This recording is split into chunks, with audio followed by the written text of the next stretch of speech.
Abbott آباد سے خبر شامل کرتے ہیں۔ حلال فوڈ اتھارٹی محکمہ خوراک اور ضلعی انتظامیہ کی نااہلی کے سبب ایبٹ آباد میں مختلف مقامات پر کیمیکل سے تیار مضر صحت دودھ دہی کی فروخت کا سلسلہ نہ رک سکا۔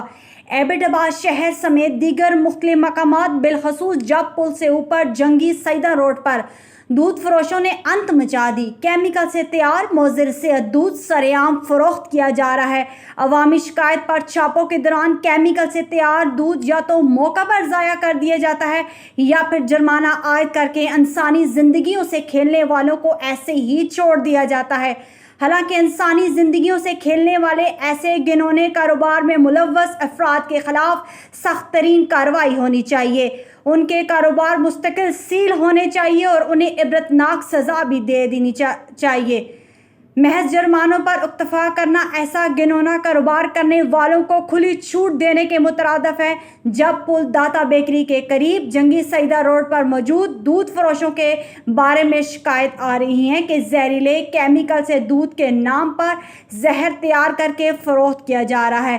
بہرحال عوامی شکایت کے باوجود بھی عوام پر زہر فروخت کرنے والوں کے کاروبار کو بند نہیں کروایا جا سکا۔ حلال فوڈ اتھارٹی محکمہ خوراک سمیت ایبٹ آباد میں بیٹھے کئی اسسٹنٹ کمشنر سمیت ضلعی انتظامیہ کی نااہلی ہے کہ وہ انسانی زندگیوں سے کھیلنے والے سرعام اپنا مکروہ کاروبار جاری رکھے ہوئے ہیں۔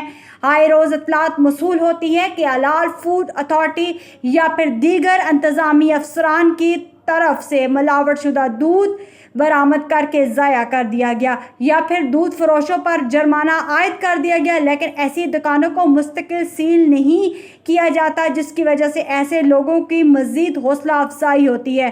عوامی حلقوں کی طرف سے مطالبہ کیا گیا کہ ایبٹ آباد شہر سمیت جنگی سیدہ روڈ، منڈیاں، سپلائی گردونواں میں کھلے اور خالص دودھ کے نام پر عوام کو زہر فروخت کرنے والوں اور ایسا گھنونا کاروبار کرنے والوں کے خلاف سخت ترین کارروائی کی جائے اور ان کے کاروبار مستقل طور پر بند کیے جائیں۔